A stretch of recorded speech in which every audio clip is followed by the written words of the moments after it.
your fitness business podcast snapshot. 3 key metrics we should improve around member retention. Action steps to achieve the result for each metric. And tips to remain focused on your New Year's retention resolutions. All of that and more coming up in today's show.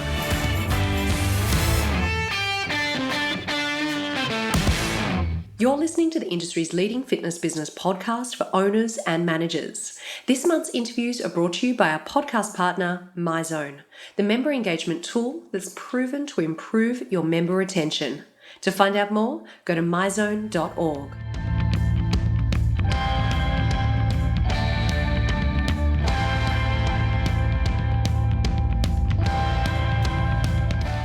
Hi everyone, I'm your host Chantal Broderick and welcome to our first episode of 2020. I hope you enjoyed a wonderful holiday season. Thank you so much for starting your year right here with me. Over the next few weeks, we're running a special series focusing on New Year's business resolutions. We have expert guests speaking about 4 key areas: retention, sales, group fitness, and customer service. Our first guest in today's episode is none other than one of our all-time favorite people, Dr. Paul Bedford. Dr. Paul Bedford has over 20 years experience working in the fitness industry, including roles as a gym instructor, personal trainer, fitness manager, and club manager. He has a master's degree in exercise and health behaviours and a PhD from the London Sports Institute. The aim of his PhD research was to identify interventions in a gym environment to increase adherence. The study increased average participation from 6 months to 13 months. He then went on to develop a training program to assist retention that has now been delivered to 25 operators involving nearly 93 facilities. We're about to transition into this week's interview, but first here's a message from our friends at MyZone. MyZone is a member engagement tool built by the industry and for the industry to help boost retention. Learn more at myzone.org.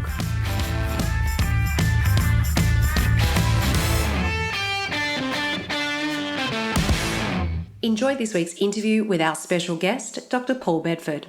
Dr. Paul Bedford, how lucky are we to have you back on the show again? Happy New Year! Because it is New Year when we're broadcasting, right? Happy New Year. Welcome back to the show. Thank you very much. Did you have a good Christmas?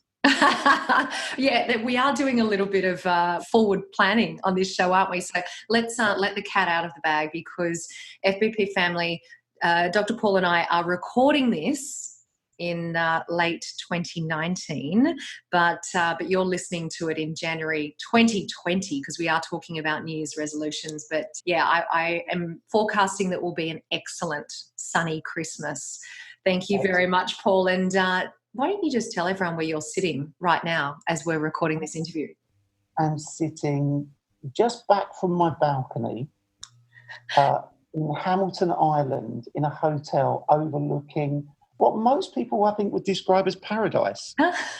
I just happened to see some snapshots posted on Facebook this morning from you, and I would have to concur. It definitely looks like paradise. It looks like an absolutely beautiful place to be. So given that you are sitting in paradise right now, we are especially grateful for you taking this time to join us on the show, and we're going to set everyone up for the year, because we're going to be talking about how we can really set our New Year's resolutions and start things off on the right foot. So when we think about setting our New Year's resolutions, no matter what they are, we would generally assign some type of a measurement to improve them. So our clients might talk about losing 3 kilos, or we might set ourselves a goal to, run 20 miles or make 6 figures in our business. But when it comes to retention, what would you suggest are the 3 key metrics that we should be looking to improve over a 12-month period? Okay, so the ones I advise my clients to focus on the first one would be visits. The second would be the actual attrition number or the attrition figure, the number of people leaving each month. And the third one would be the actual retention time, how long people are staying month by month within your business. Okay, so visits, attrition, and retention time. So we're going to look at breaking each of these down now. So if we start off with visits as that very first metric, what would you say the plan of attack should be to improve that? What are some action steps that we should do to Well, work on that? I think the first thing you need to do in order to work out what your goal is you need to obviously, a normal goal setting, you need to know where you are now, what your current state is. So I advise my clients to tabulate their current visit frequency. So they need to know how many people are coming less than, are not coming into the club at all in the last 30 days, how many are coming less than once a week, and then bracket them into groups of like 1 to 3 visits per month, 4 to 7, 8 to 12, or 12 plus. Because the members that are most at risk are the ones who are coming in less than 4 times a month. And if you're going to tackle visit frequency, you're not really going to want to get the ones that are coming 3 or 4 times a week already to come 5 times a week. You want the ones 5 times a week. You want the ones who are coming less than once a week to come at least once. So first of all, benchmark that. So if you had 1,000 customers and 40% have not visited in the last 30 days, that's your benchmark. And that's the number you're looking to change, that 40% or the 400 people out of 1,000 that haven't visited. Okay, so identifying that is obviously, the first step. So what do we then need to do to actually achieve that? Okay, I think there are a number of things. The most simple one, if you've got a staffed facility, is prompt the next visit while they're in the club this time. Mm-hmm. Now, if obviously they're not visiting, you can't do that while they're in the club. But for all those people who are coming in, once a month, twice a month, 3 times a month, you want to be prompting that visit. So you're always asking that, when are you in next? Will we see you next week? Are you training this weekend? Are you going to get involved in this program we've got starting next week? So in-club prompts to next visit would be the first one. Mm-hmm. The second one is, and you can do this also sort of digitally, recognize visits on a in a gamification type way. You want to recognize and reward people for their behavior if that's the behavior you want them to do again. So it's very, very simple behavior modification, but it's the type of things where you would give badges or levels or recognition to people, and you can do that digitally through social media for visits. Just by saying, you're a 4 visit member, you're a 5 visit member. And because you're wanting to prompt those types of activities, and you can prompt that outside of the club. And sorry, were you going to ask? Before you go on, so give us an example of that. When you say that you could do it digitally, say on social media, how does that look? What does that look like? I would just set up a trigger system within the CRM system that recognise, from the first of the month, if they visited 3 or 4 times, then they get a message or a prompt from the system to say, oh great, you've been in 4 times this month. So you can automate it depending upon your CRM systems to actually do the work for you. So once it's set up, it actually activates. The thing that we try and get our clients to do as well is to understand, from the last part about the tabulating, where that person sits in the overall framework of the club. Because you've probably got about 60% of customers coming somewhere between 4 and 12 times a month. And you can actually say, you're the norm. You're just like most of our customers. But I wouldn't tend to set up leaderboards or rank it. So you're the number 1 visitor. Yeah. Because for all those people who aren't visiting that frequently, that's actually going to be demoralising. And the ones that do visit frequently, they're not going to really get much benefit from it either. That makes sense. So Paul, just to clarify this, so the notification that would come from the CRM, that actually I'm assuming would go to their email or their SMS. Is that correct? It could go email, SMS, depending upon which apps they're using. It could be a push notification. Mm-hmm. But I know on some of the club management systems that I work with, they can actually push to Facebook. If you're connected on Facebook, they can push to Facebook and recognise you came in today in much the same way they do when someone does a referral. So they refer a friend and they recognise that on Facebook. There are systems that will do that for you. Interesting. That's what I was trying to get at, because you mentioned the word social media. So that's where I wasn't sure. So there are some systems with the capability to push through to Facebook Messenger, I assume you're saying. Yes. Yeah. And I like that because that's shareable. And some of them push through. If you're linked with them through just your normal Facebook page, they can push to your timeline. Wow, cool. Post on your timeline, yeah.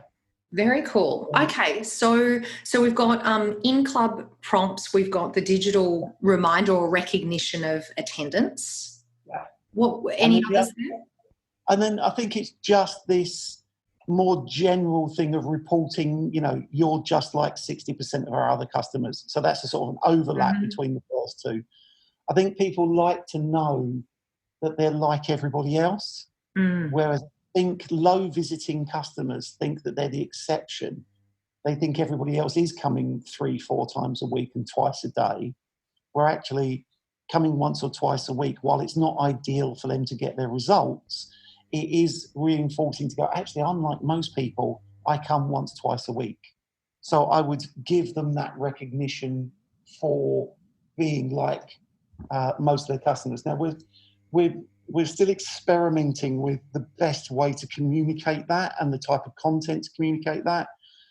But it is, I'm trying to think an example to give.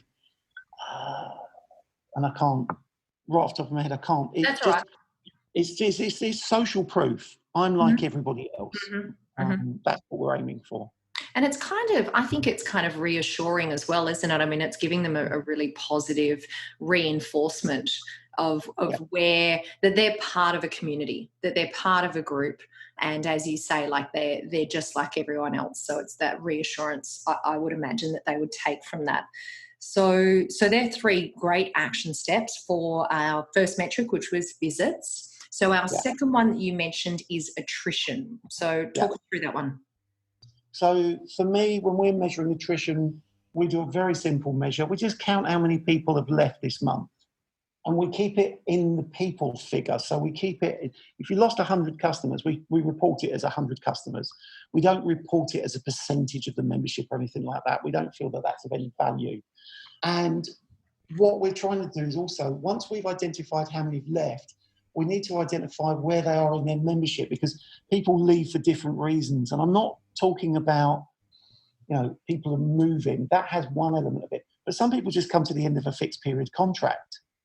And someone finishing with you because they've come to the end of a fixed period contract is different than someone requesting to leave because they're moving home or they've got a medical condition. And you need to separate those two out, because you want to take different actions based on the 2 different groups. That makes total sense. Okay, so once we've identified that, Paul, talk us through these the 3 action steps that we should take then. Okay, so with the ones that are on a contract or a fixed period, we should be looking at identifying who is within their last 3 months. Or, so if you're selling a 12-month membership, at 9 months, we should be looking first to see if they're still using the facility. Because if they're not, there's no point really in contacting them. If they haven't been in for 30 days, you may as well, leave them sleeping. But the others, if they've been coming in, you might want to intervene at month 9 of their membership to find out how they're getting on, what they like, and perhaps even offer them an early upgrade or an early renewal date to secure a certain price. That's what we've done with a lot of customers. So you want to get ahead of the curve rather than waiting for them to come to the end of the contract and then trying to resell them. You need to get ahead of that, plan and prepare. So you need to identify where they are in their system. Then the next thing is you want to try and identify the proportion of sleepers, and you want to reduce that group of sleepers. Now, the way in which we do it, and it will vary some in country to country, but also club to club, is we would contact people if they've not been in somewhere between 17 and 30 days. So with a lot of the UK operators that I work with, we contact, if someone's not been in for 17 days, we'll contact them.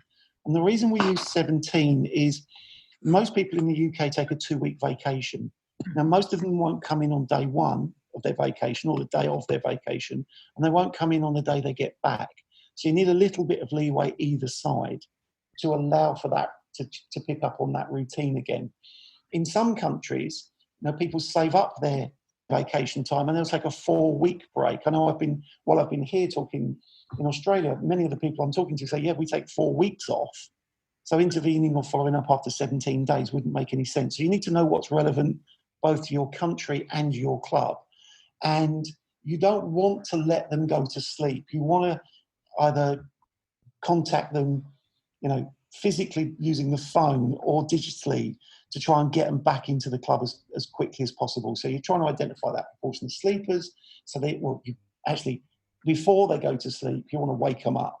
Then when the third one is interview them when they want to leave. So a lot of the systems we use, what frustrates me is a lot of the people who come to a club and say, I want to leave, reception just go, oh, okay, and then hand over a form. And there's no attempt to save or recover that customer. Now, sometimes customers are only saying they want to leave because they want to get the attention of the club. And it's the only way they can really get any serious attention. And I use the example that, if I'm in a relationship and it's not going well, because I can't get attention from my partner in a particular way, I'll say, right, I want this to finish, I'm over. Then they pay attention and say, no, what do I need to do? What do I need to do? And it's the same in clubs. And so before someone actually goes, slow them down. Maybe in order for them to get out of a contract or leave, they have to come into the club to do the paperwork and have a conversation. I wouldn't stop them from leaving. I wouldn't put heavy systems in to make it difficult for them to leave. But I would want to try and understand them and then, leave the door open for them to come back. So the approach we use is once the paperwork is completed so that they can leave, that's when we ask them, now that we've done all of that, what's your real reason for going? And often they'll give you a different reason than one they said initially, where they're just trying to get out of their contract. That is so interesting, because as you're talking through and mentioned, so often when someone goes up to the desk and says, look, I want to leave, and reception hands over a form, I was interested to know any language or any, I guess, questions you might ask at that stage to understand why it is that they're leaving, or to try and reverse that result. But what you're saying is go ahead and do that, but then ask the question after the paperwork's been filled out. Or is there something that you would suggest at that point? Yeah, there is something I'd suggest at that point, and it's going to sound really simplistic, and you have to train your staff to do this, and they have to practice it. But if I was standing behind reception and you came up to me and said, I want to cancel my membership, I need to look at you and I need to go, really? How come? So it's almost like the most amazing thing I've ever heard. Like, I've never heard that someone wants to leave. And the reason I ask really is actually when you ask really, people go internal to check that is what they want to do. Mm-hmm. So they're going inside and saying to themselves, do I really want to check? You're forcing them to recognize whether they want to go or not. We then use how come, because if we ask why, they justify it. So in the language of answering a question with why are you leaving? The answer is a justification. And while they're justifying it to me or the person behind the counter, they're also justifying it to themselves. So you don't want to ask why questions when someone is saying they want to leave. You want to ask how come? And then when they've done the paperwork, if it's a genuine reason to go, we've done the paperwork, say, look, now the paperwork's done, what's going on? What's the real reason? And if they stick to the same thing, they stick to the same thing. But sometimes they'd also say, well, actually, I'm not using it enough. But actually, when we're trying to get them to come in, we want to look up that sort of history. We want to know if they're using the club. And there are several examples of people recently I've seen complaining about clubs being closed. And then when you follow up on their names, they're not even members of that club. Yeah. I have heard this. It's like, and it seems to become more frequent, or they're joining in with their friends complaining about things they've never experienced. But I think, we've got techniques we use that get positive testimonials from people that are leaving. because if they are genuinely leaving for a legitimate reason and they're saying, look, I really love the club, why not get a testimonial? Mm. Because it actually looks really powerful. I'm leaving this club, but I want to tell everybody this is what I think of it. Yeah. The other advantage of doing that is sometimes when people are lying to us while they're leaving, they're happy to give us a positive testimonial because it makes them feel better.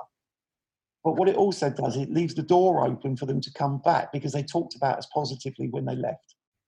That is such an interesting mindset. And I've got to say, I'm so glad I asked you that question, because your advice around the language that we use when someone walks up to that front desk and says, look, I want to leave. So, the response, really? How come? I think that's something that we can all learn from, and really interesting about what you were saying about making sure that you're not asking a why question, because they're justifying it to you and justifying it to themselves. So, Paul, we've covered off visits, we've covered off our actions for attrition. Let's move on to our third metric now, which is retention time. So talk us through this one. Okay, so retention time is the time between when someone joins and when, well, there's two, when they stop visiting, and the second one is when they stop paying. And you want to look for patterns. So again, within clubs, if you know people are leaving, you want to look to see, well, how many months were they a member before they left? Were they 3 months a member? Were they 6? Were they 9? Have they been here 5 years? And then look for patterns within those each month. Because if everybody's leaving after 3 months, your problem's different than if everybody's leaving after 5 years. And there'll be a pattern to what's going on within your business. And once you've worked out where roughly the pattern is, you can then start looking at your different interventions and your different goals to actually change those patterns. Okay, so step one in this particular metric is identifying what those patterns are for our own individual business. So now talk us through those action steps or the interventions that you just mentioned. Okay. So the goal would be is if it's early drop-off, so let's say most people are dropping off within the first 3 to 4 months, then really I'd be going back and looking at the types of customers we're recruiting to the business, the onboarding process, and all those early experiences. Because if we haven't got those right, it doesn't really matter what we do at month 3 or 4, it's too late. So it could be we've been doing marketing programs, we've attracted a certain type of customer that's never going to stay, and we need to think, actually, is it good business practice for us to keep driving customers we know that aren't going to stay, or should we do less customer sales, but for people who are going to stay? So you'd want to look at that. If when you look at your pattern, it's around 6 months, then you're going to need to look at intervening with the customers when they're visiting at month 4 or 5. And things you're going to look at is, often it's programming ideas or exercise offerings. Because once people have got through the first 4 or 5 months, often just boredom, starts to kick in. They've got to a point where exercise has become fairly routine, and it may have lost some of its shine and early enthusiasm. So here's where we want, in terms of programming ideas, either revamping their programs, offering them the sort of 6, 8, 12-week body transformation programs that we might have in the clubs, maybe small group training, PT, Group X. But look at offering additional activities just to refresh the whole experience. And it's not to stop them doing what they're already doing. It's perhaps just to add a session or add an activity that stops it being so boring. And then if your pattern is more around the 12-month period, then you're probably going to need to start leveraging first a rewards program, and then secondly a loyalty program. And they are different. And rewards is exchange for behaviour, and loyalty is more of an emotional link. And you do that in a slightly different way. Just very briefly, Paul, with that loyalty and rewards, or those two different programs, what would motivate us as a club owner to choose one over the other? Okay, so loyalty programs are much more difficult to create because what you're trying to do is drive an emotional connection between you and the customer. And you must be able to create that emotional connection. A rewards program is just basically an exchange process. You visit 100 times, I give you a T-shirt. You visit 200 times, I give you guest passes for your friends. And they're extrinsic motivators. And they work for a period of time, but they don't work indefinitely. Mm-hmm. A loyalty program focuses more on intrinsic motivation. And that's, again, where things like gamification processes or game theory processes can be used. So a quick example is that I use Apple products. I have a phone, I have a Mac, I have a tablet. I'm loyal to Apple. Apple have never given me anything. They've never given me a discount on anything. I've always paid full price for Never everything. given anyone a discount. No. So why are we loyal to Apple? So there's an emotional connection, and I fall into the same trap as most people of my age, and that is it makes us feel a bit younger and it makes us feel a bit hip and cool that we're Apple users as opposed to using a PC. They've targeted me in a particular way that says I want to be associated with that product. People like CrossFit have done that really, really well. People want to associate and be recognized as being a CrossFitter, if that's a term. And, they're reward by association and loyalty by association, as opposed to, you've spent a fortune doing CrossFit and now we're going to give you a T-shirt. And based on what you're saying, Paul, I mean, so much of this is wrapped up in the brand and the brand values and what people view as, as you said. I thought that Apple was a great example there. So just to kind of round this off, so what you are saying that, there are some people that will benefit or should invest in a loyalty program. Some others might go for a rewards program. So it's really an individual decision to make for the business. Yeah, I mean, some of the businesses I'm working with now, we're creating processes that move from rewards to loyalty. Mm-hmm. So we start off with a rewards program because we know that creates an extrinsic motivator to turn up. But we'll move it into using certain processes into a loyalty program because the effects of reward wear off. So you can choose it, but I'm just saying it's much tougher to do loyalty than rewards. And a lot of what people call loyalty programs are actually rewards programs. Yeah, that makes a lot of sense. And I just want to circle right back to the first thing that you talked about. And you mentioned about having a look at, if we've got people leaving after a short period of time, maybe 3 months or something like that, we need to have a look at how they were introduced into the business, perhaps what type of sales promotion came through.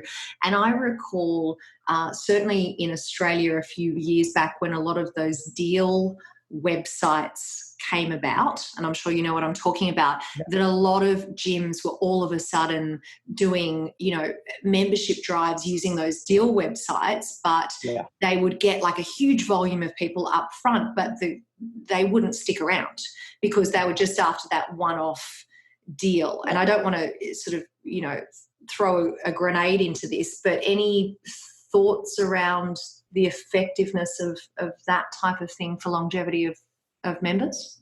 Generally, for longevity, they're not great because people are chasing the short-term reward gratification cycle. But if you are bleeding members or you want to create some attention around your business, they can be good to do that. But you just need to work out, if you've suddenly got an extra 200-300 people turning up that wouldn't normally turn up, that might do something for your cash flow short term, but the likelihood of those customers staying long term is remote. Mm. So it's not that I would say don't do it, but you've got to work out the cost benefits of doing it. And anytime we've seen, people selling a 3-month membership, customers go after 3 months. Yeah. You sell a 6 month, they tend to go after 6 months because we've given them a finite time that says this is the period of your membership. And when they get to that period, they go, yep, it's over now, I'm moving on. Yeah, makes a lot of sense. Okay, Paul, so we better keep moving forward because we've got 2 more questions to cover off today. So we've obviously had a look at those 3 metrics and we've talked about action steps that the FBP family can take around those 3 metrics. So I'm interested to know any tips or advice that you might have for us on, once we decide what we're going to focus on, any advice around how we can actually get our team to buy into those New Year's resolutions that we're talking about? Well, I think most people I meet who come into the fitness industry want to do good. If you wanted to just make money, there are lots of other industries you could be in. So inherently, I think most trainers, most front of house staff want to do good. I think what we have to do is we have to show our staff not all the numbers, but identify to them, look, if we do this, our customers are happier. If our customers are happier, we're more secure. Most staff recognise how much competition there is in the market at the moment.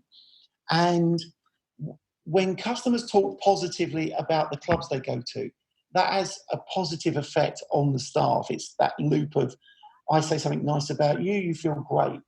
So if we give people a great experience, they tend to say they've had a great experience. So we get this sort of reciprocity from behaving. I wouldn't just come in and go, if we do this, the business will make more money, and then no one gets a pay rise. So all the money goes to the owner. I would certainly go, you came here, I'd try and tap into the staff's, what's your reason for wanting to work in a club? If it's like, well, I want to help people, well, this is a way of you helping someone get to where they want to go. And particularly with trainers, they invest so much money and time getting trained, but they get to use so little of their knowledge on a day-to-day basis. So the more they interact with the staff, the more they interact with the customers, the more they support the customers, the more likely they are to use their higher level knowledge, educating and driving those customers forward. That is a great approach to this, Paul. So let's hit up our FitBizbration. This is where we finish each of our shows. And for today, do you want to leave us with 3 tips to remain focused on your New Year's retention resolution right throughout the year? Okay, so I suppose the way I would look at this is I would use it. The first way I'd use it is obviously keep a monthly record and post that somewhere where you can see it. So the numbers are visible to you all the time. I've done things like in the past where I've created screenshots for my phone with targets on them. So every time I look at my phone on the home screen, it reminds me that's what my focus is for this month. And they might not put numbers, they might just put retention review or attrition review. And it's like, what are those numbers? I'd include them within staff monthly meetings to say, this is where we were last month, this is where we are this month, this is where we'd look to be next month. And that sort of monthly reflection can help you think about ideas. We did this, it worked. We did this, we've not seen a result yet. But it keeps it on tap. I'd also ask staff to give their ideas against what could be done what do they think could be done to improve any of those metrics. I think finally then I would say you need to describe the behaviours you want from your staff to change these numbers. So it's no good saying to people, we want to increase visit frequency, if you don't say to them, so what I need you to do is when people are leaving the club, you need to ask them when they're in next. When you're walking the gym floor, asking people how many sessions you're doing this week, and is that the same next week? So that you have to give them scenarios that they can follow. Otherwise, just leaving it to someone's imagination, they may not come up with the behaviours that you need them to do to actually achieve the results. As always, Paul, it has been an absolute pleasure. We love having you on the show. I think we're probably up to interview 3 or 4 now, aren't we? I think we've been pretty lucky to have you on so many times throughout the years. So this has been just fantastic, and I think you've given everyone a lot to think about and some great actions to take them into 2020. So thank you so much for joining us once again on the show. You are welcome.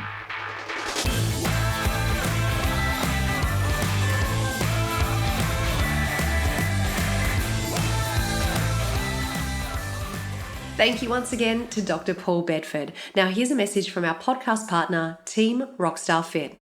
Team Rockstar Fit is an award-winning mastermind team that helps fit pros lead happy and balanced lives. Get mentoring and support. Learn how to grow your business online with Beachbody. You can apply for a free consultation today at teamrockstarfit.com.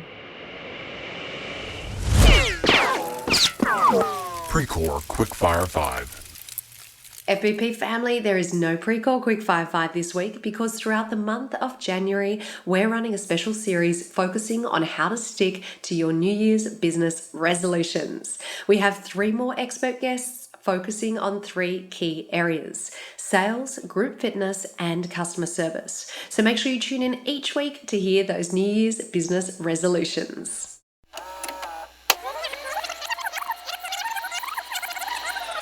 I chose this week's Rewind segment because A, you can never have too much information around member retention, and B, you can never have too much Dr. Paul Bedford. So here he is once again from a super special intensive episode that he recorded for us back in early 2019. The episode was called Steps to Creating a Retention Plan for Your Fitness Business. During the interview, we talked about what data to capture and measure to help you build a retention strategy, how to build your customer journey to improve retention. We chatted about VIP visits and how they affect retention, and how to use a CRM system for retention rather than sales. If you missed that episode, then go to today's show notes at fitnessbusinesspodcast.com, scroll down and click the link in the timeline for episode 222.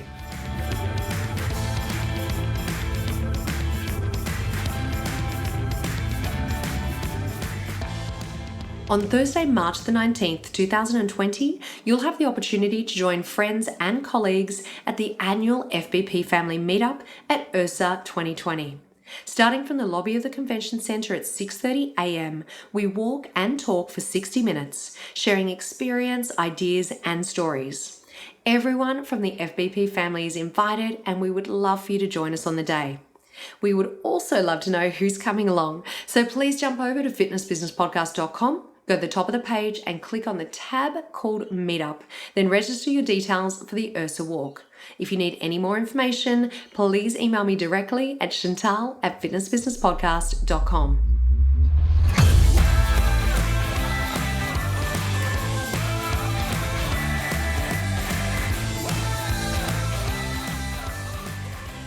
Thank you so much for joining me for this week's show. A reminder that all the resources and the links for today's episode can all be found at fitnessbusinesspodcast.com. Thank you to our foundation partner, Active Management. Active Management are a fitness business coaching company that help clients all over the world. And this month, I have a business tip for you all. Join the Active Management Facebook community. It's an amazing group, and you'll meet like-minded fitness owners and managers from all over the world. All you need to do is go to facebook.com/groups/Active Management Community. It's a highly engaging community where JT from Active Management shares loads of resources. Things like photos from inside gyms, reasons to exercise, a monthly book club, challenges, and even ideas under $50. It's free and it is an awesome community. Once again, just go to facebook.com/groups/Active Management Community. Thank you all once again for joining me for our very first episode of 2020. Wishing you a productive and happy week ahead. And remember, what you leave behind is not what's engraved in stone monuments, but what is woven into the lives of others.